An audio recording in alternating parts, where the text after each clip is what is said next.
Vous donnez l'essentiel de l'actualité, mesdames et messieurs, c'est notre devoir, c'est pour ce vendredi 12 mars 2021. Nous sommes à l'Assemblée nationale pour vous donner quelques préparatifs ici à l'Assemblée nationale des travaux. Parce que vous le savez bien, c'est le 15 mars qu'il y aura l'ouverture de la session ordinaire de mars. Alors pour ce faire, nous sommes avec vous. Nous allons prendre comment les préparatifs se fait déjà ici à l'Assemblée nationale. À partir du esplanade de l'Assemblée nationale, on va monter au niveau de la salle où abritera d'ici lundi, donc 72 heures, l'ouverture de la séance plénière de la session de mars. On va suivre avec vous ensemble et on va y revenir. Suivez.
Toujours dans le contexte des préparatifs pour la séance plénière de ce 15 mars 2021, c'est dans 72 heures qu'il y aura l'ouverture de cette session de mars au niveau de l'Assemblée nationale. Mais vous allez comprendre le gros plan qui vient d'être fait uniquement sur le préparatif. Vous avez suivi en bas comment les uns et les autres se bousculent en fait de donner un sens à cette session, c'est-à-dire ces bâtiments doivent déjà être vêtus par sa belle robe.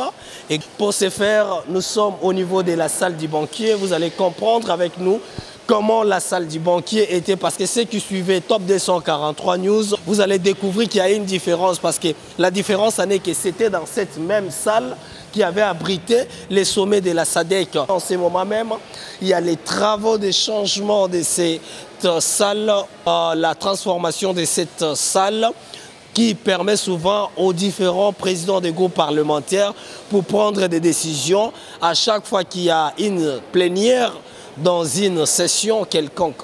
Voilà pourquoi nous allons faire le gros plan de l'intérieur pour voir comment les travaux s'effectuent en ces moments et on va y revenir. Restez connectés.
Voilà, vous venez là de comprendre, mesdames et messieurs, très chers fidèles téléspectateurs de votre magazine d'actualité Top 243 News, diffusé sur Entrepreneuriat TV. Nous sommes là en direct du Palais du Peuple pour ce vendredi 12 mars 2021, 48 et 72 heures pour l'ouverture de la session de mars. Alors pour ce faire, vous avez suivi tout à l'heure là les no-comments, comment les préparatifs se font déjà à travers le personnel de cette chambre ou du Palais du Peuple. Alors, nous allons prendre déjà un habitué de cet endroit, un professionnel des médias, qui va nous faire la différence entre certaines sessions et celle-ci, pour voir comment le déroulement s'est fait toujours pour aboutir à une finalité positive. Pour ce fait, je prends Rafat de Kosset qui va nous faire le point sur le déroulement, souvent comment ça s'est fait au niveau des institutions parlementaires de la République démocratique du Congo. Effectivement, cette fois-ci, il y a de nouvelles donnes. Parce que comme vous l'observez, vous le constatez là, il y a de réflexions. Parce que tout simplement, la session de mars, ça sera une session de grands enjeux. Parce qu'il y a beaucoup de matières qui devraient, n'est-ce pas, être traitées dans la session de septembre, qui n'ont pas été traitées, bien entendu. Également, nous allons parler de la question de réforme de la CENI, n'est-ce pas? Parce que là, il faudrait déjà qu'à partir d'aujourd'hui, que nous puissions déjà avoir les animateurs de la CENI, ce qui n'a pas été fait, et cela va intervenir pendant cette session de mars. Et également, pendant cette session de mars, nous allons également assister à l'investiture du nouveau gouvernement qui sera mis en place. Et nous croyons qu'à la différence, comme vous venez de poser par rapport à la question que tu as posée, parce que les autres sessions, les députés ont toujours eu droit à 3 mois de vacances parlementaires. Mais cette fois-ci, ce n'était pas le cas.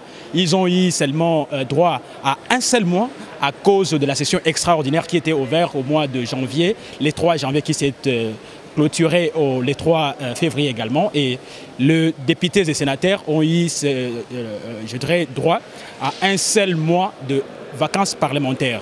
Également, pendant cette session, n'est-ce pas, de mars, il y a la reconfiguration des commissions et des groupes parlementaires. Parce qu'aujourd'hui, vous le savez, avec cette basculation de majorité parlementaire de l'Union sacrée, et cela a également bougé plusieurs choses. Et également, le président ou le bureau actuel devra mettre l'accent également là-dessus pour reconfigurer la majorité du côté des groupes parlementaires. Et en cela, également, il faut retenir que concernant la reconfiguration des groupes parlementaires, ça va poser également un grand problème parce que tout simplement, il y a des députés qui se retrouvent aujourd'hui. Ils sont du PPRD, ils ont été élus sur la liste du PPRD, mais actuellement, ils se retrouvent d'autres dans l'Union sacrée, d'autres également sont fidèles jusqu'à aujourd'hui. Nous ne savons pas dans quelle atmosphère cela va se passer et que les téléspectateurs également se patientent et savent, nous allons voir dans quelle mesure cela sera traité.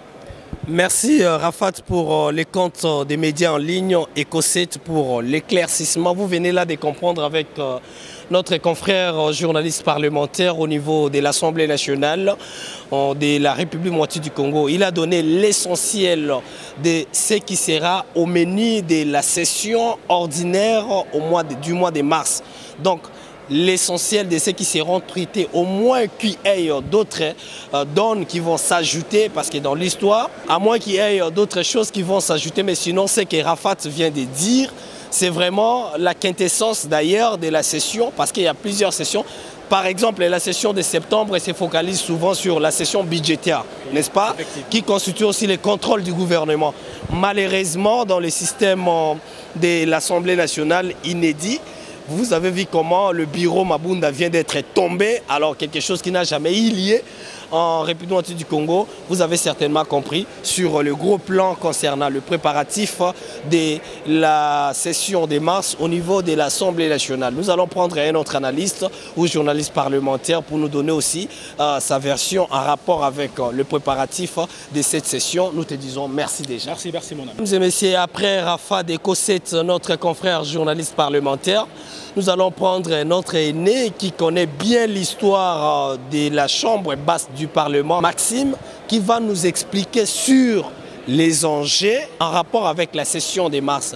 Alors pour ce faire, je prends directement Maxime, je dis bonjour. Bonjour. Je dirais que les préparatifs vont bon train pour cette entrée ordinaire du mois de mars. Il est vrai qu'il y a eu beaucoup de chamboulements. Et vous savez, on a connu le changement des bureaux. Il y avait un bureau d'âge qui était installé. Et par la suite, lequel bureau d'âge a fait installer, n'est-ce pas, les bureaux définitifs. Et maintenant que nous allons dans cette session de mars, il y a un certain nombre de réformes qu'on doit pouvoir faire pour la suite, bien entendu, de ces mandats, notamment les réformes institutionnelles, les réformes sur la loi électorale.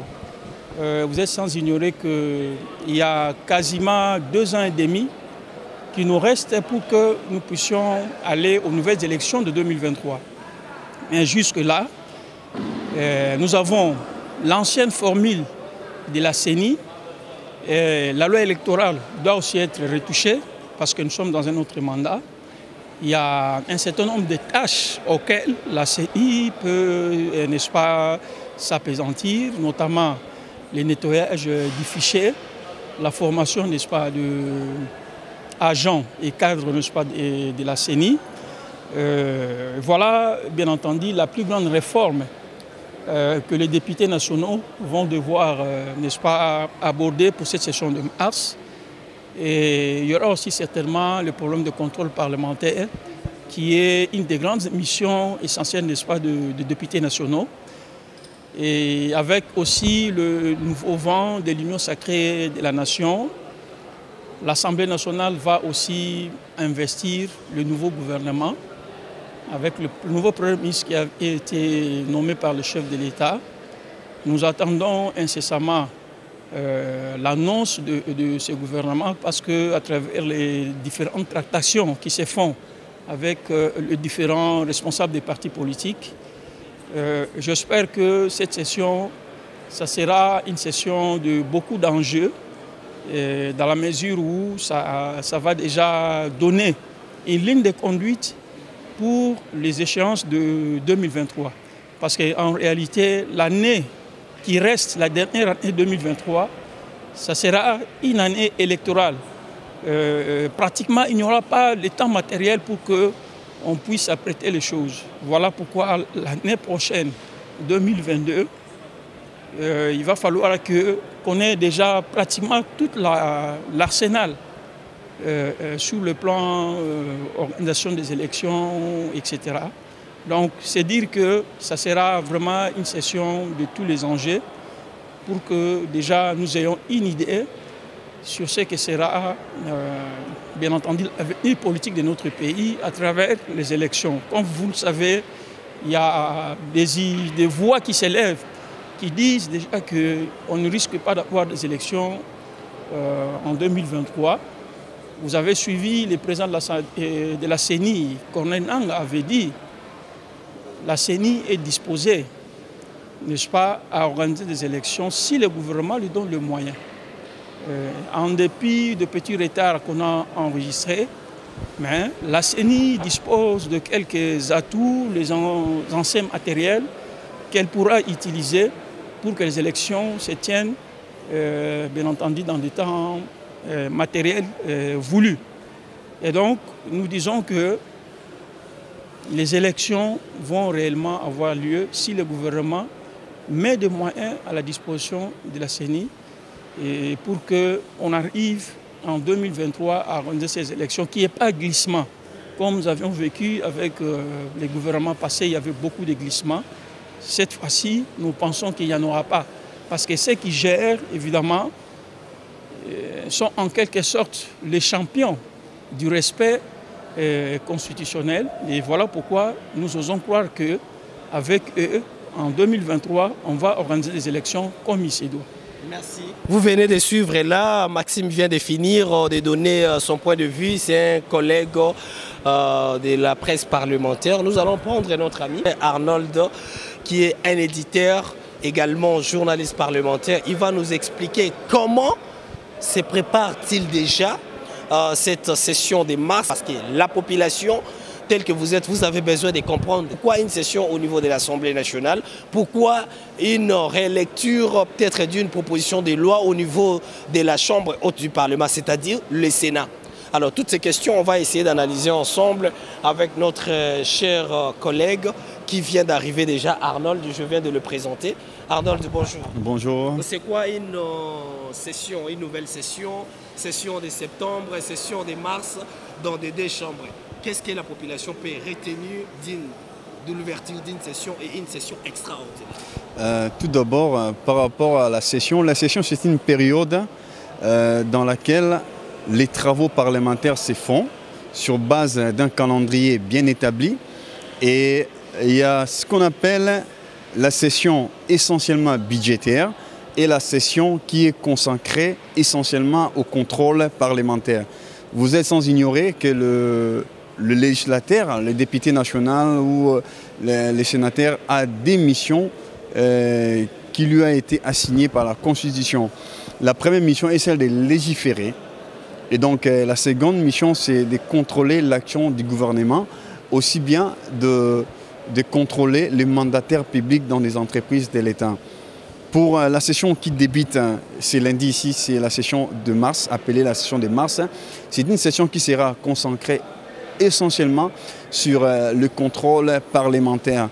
Mais il se trouve qu'il y a un petit problème, parce que le gouvernement est sortant, et s'il faut contrôler l'action du gouvernement, et ce gouvernement qui devait être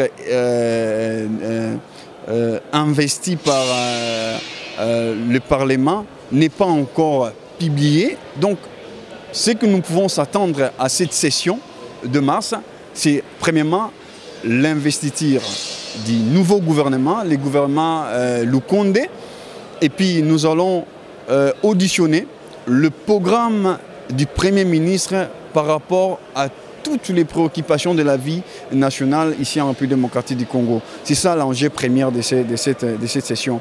Alors la seconde préoccupation de la session qui va commencer, nous venons d'assister à un nouveau bureau qui vient d'être établi également. Donc puisqu'il y a un nouveau bureau installé, cela implique le réaménagement de toutes les instances fonctionnelles de l'Assemblée nationale, notamment les commissions permanentes. Donc toutes les commissions vont être réaménagées. Nous aurons des nouvelles structures, nous aurons des nouveaux animateurs dans des commissions qui sont d'ailleurs, j'allais dire, les organes techniques de l'Assemblée nationale. Donc voilà l'enjeu qui se présage déjà dans l'horizon pour la session qui débute le 15 mars prochain. Voilà. Merci pour l'éclaircissement dont tu viens de nous donner pour les contextes des préparatifs de la session de mars au niveau de l'Assemblée nationale. Merci pour votre fidélité, mesdames et messieurs. Vous étiez très nombreux de nous suivre partout à travers le monde grâce à votre réseau mondial qui nous connecte YouTube à travers Entrepreneuriat TV. Grâce à notre également magazine d'actualité Top 243 News diffusé sur la même chaîne qui vous fait plaisir de vous donner l'intégralité des infos en général en République démocratique du Congo. Vous aviez suivi ensemble avec nous les déroulements des travaux ou des préparatifs de la session qui s'ouvre déjà dans 72 heures au niveau de l'Assemblée nationale, l'ouverture de la session ordinaire du mois de mars qui va se dérouler au niveau de l'Assemblée nationale également au Sénat. Merci pour votre fidélité, mais avant de nous séparer, abonnez-vous massivement sur Entrepreneuriat TV et partagez nos liens avec vos proches. D'ici là, portez-vous bien. À nous revoir très bientôt. Bye. Vous informer de l'essentiel de l'actualité en République démocratique du Congo en temps réel. Il vous suffit de vous abonner sur notre chaîne YouTube Entrepreneuriat TV grâce à votre magazine d'information générale Top 243 News pour recevoir toutes les notifications de cette nouvelle édition des informations du jour. Au nom de toute la rédaction, nous vous remercions.